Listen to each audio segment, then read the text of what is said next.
3 key steps to building a great SEO team with Vanda Pókecz.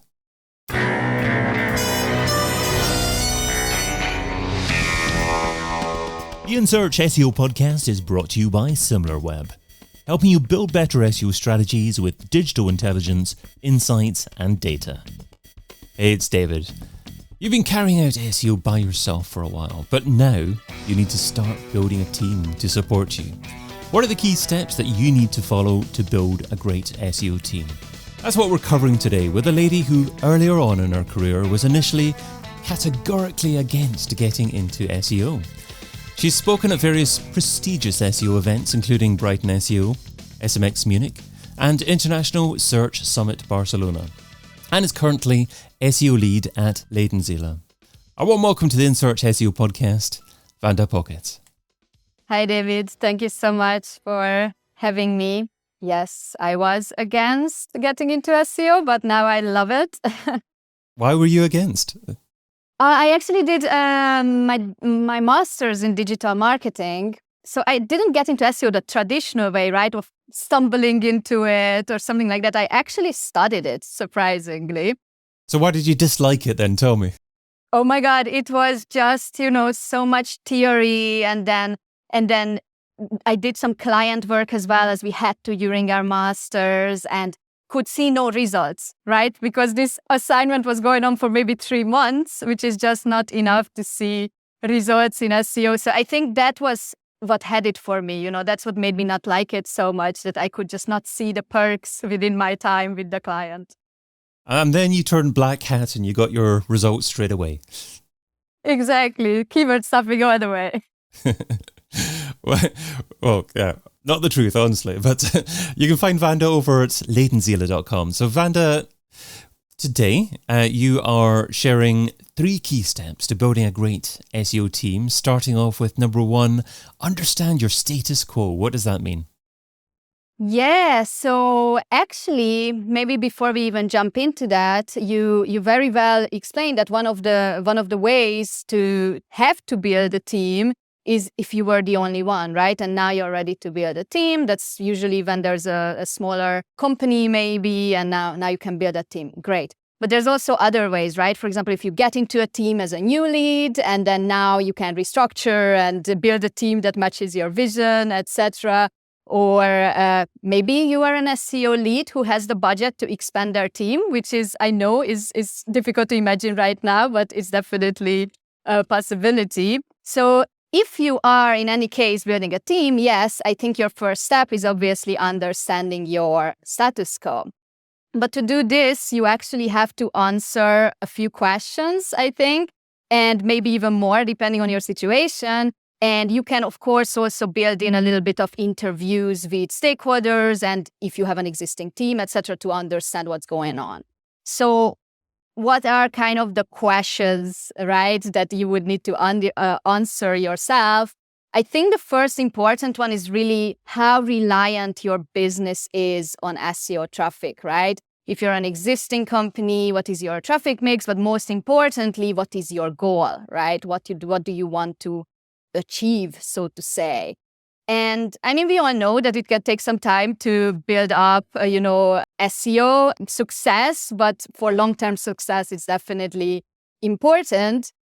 That being said, when talking about how reliant your business is on SEO traffic, if you are, for example, a startup, who has actually other channels to gain shorter-term traffic, I am not the person who's gonna force onto you a 5-team in-house SEO team. You have other options. You have freelancers, agencies. Maybe you just have one all-rounder SEO. But in any case, first question would be, what is your goal?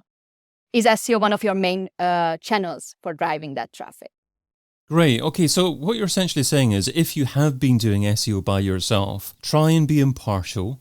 Try and look at what you're trying to achieve as a business and identify objectively, again, what your own skills are, your own weaknesses are, and perhaps where the skills are required in SEO that you might not be able to provide yourself, and look to recruit in those areas?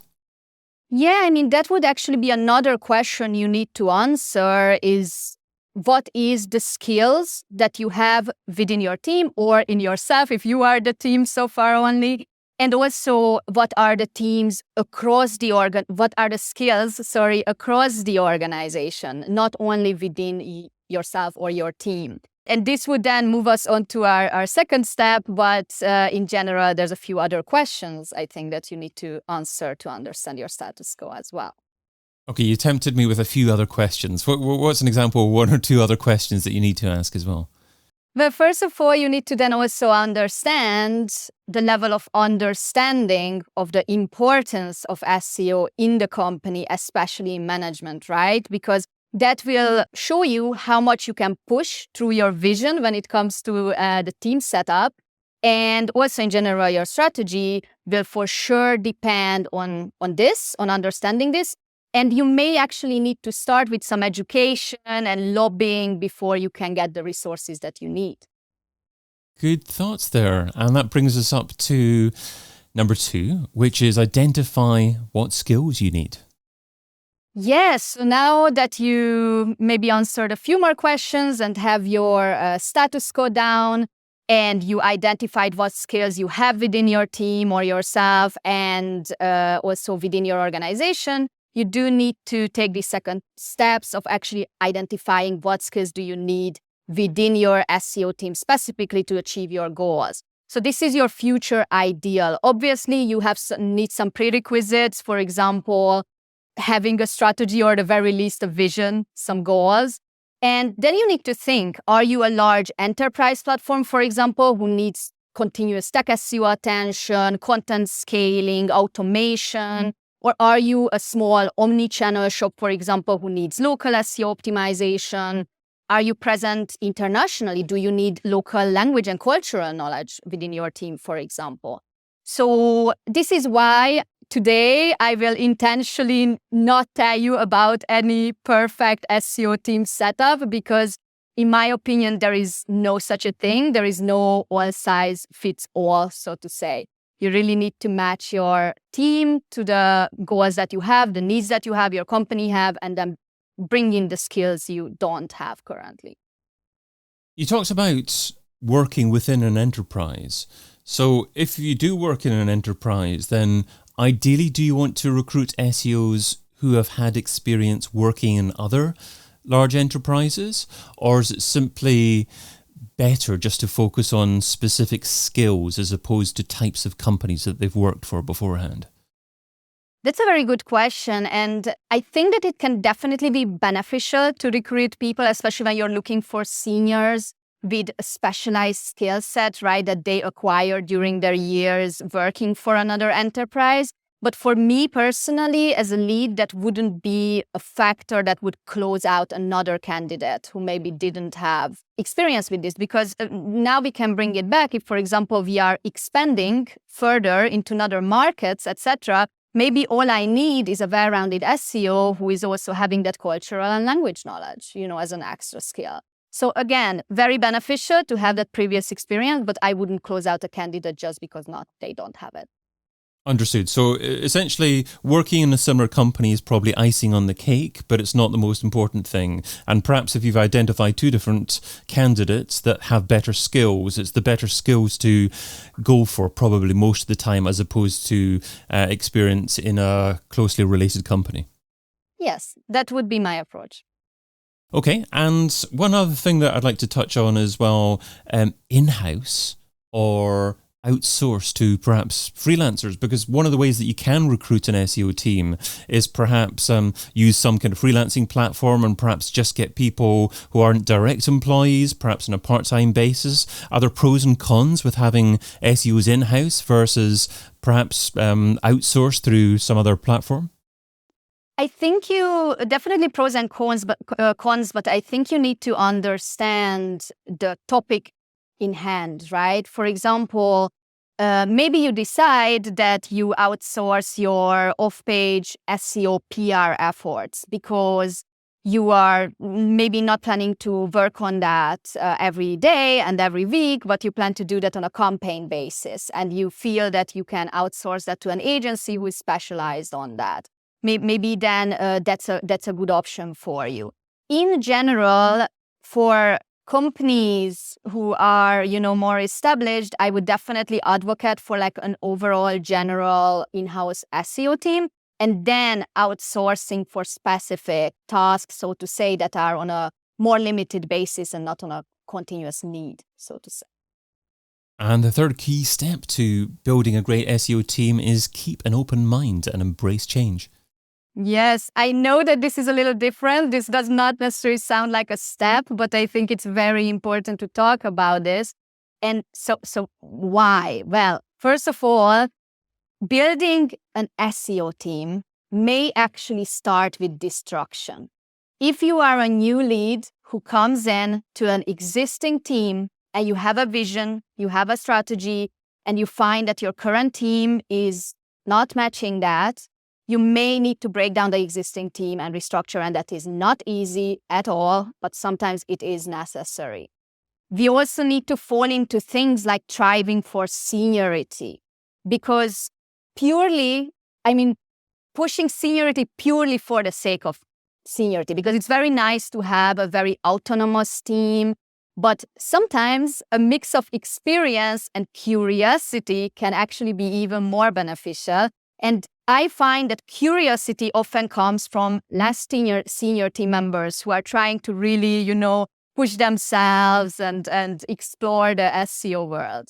So that's another reason why you shouldn't be closed-minded, sort of, and embrace change. And the final point maybe is that if you do decide that, for example, you want to move your team to another department, because that would be another thing at the status quo level that you would need to identify where your team is actually sitting. Is it marketing? Is it product? Is it an individual identity, so to say? If you decide to do something like this, you should embrace the change, but you need to understand that it is never about where your team is sitting, right? It is about what you do and how you do it. So yeah, if I set aside my slight bias towards sort of product-led SEO, then I must say that there's also no perfect answer here, for example.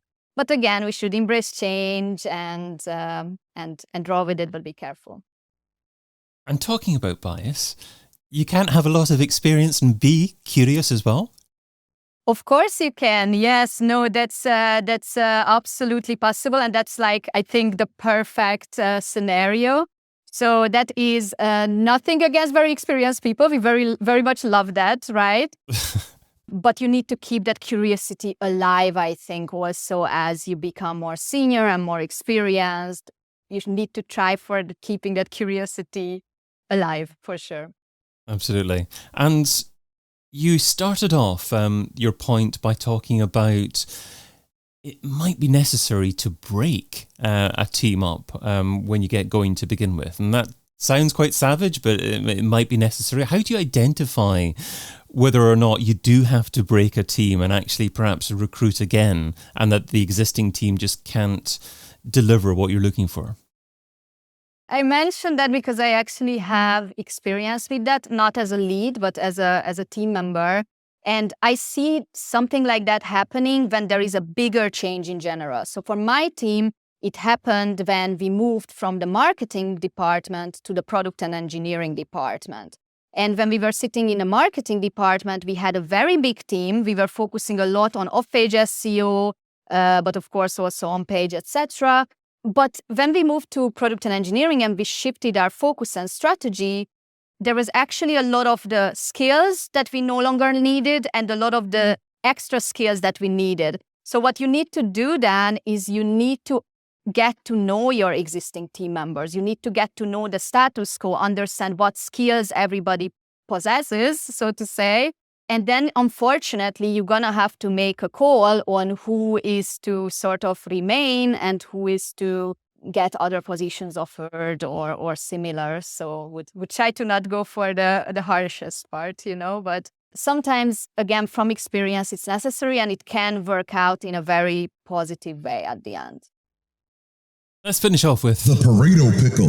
So Pareto says that you can get 80% of your results from 20% of your efforts. What's one SEO activity you would recommend that provides incredible results for modest levels of effort?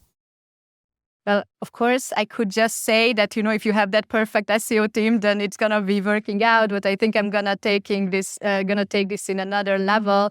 And my one tip for this is actually experimentation. So it can be quite high effort to build up a good experimentation routine. But once that you have that, then it's actually going to allow you to try out things, test out things, whether regarding meta titles, content, or otherwise even CRO with relative ease, and gain the insights whether those changes are actually going to help you reach the goals that you have. And then this will save you a lot of effort, including development effort that would go into tactics that actually are not working. So yeah, experimentation. And what percentage of a work week should be spent on experimentation?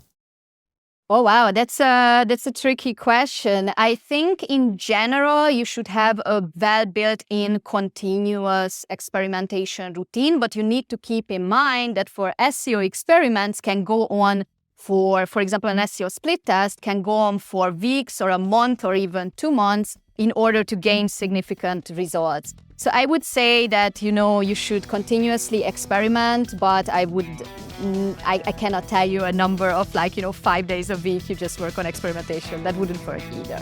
You need to make some progress too. I've been your host, David Bain. You can find Vanda Pókecz over at leidenziele.de. Vanda, thanks so much for being on the In Search SEO podcast. Thank you.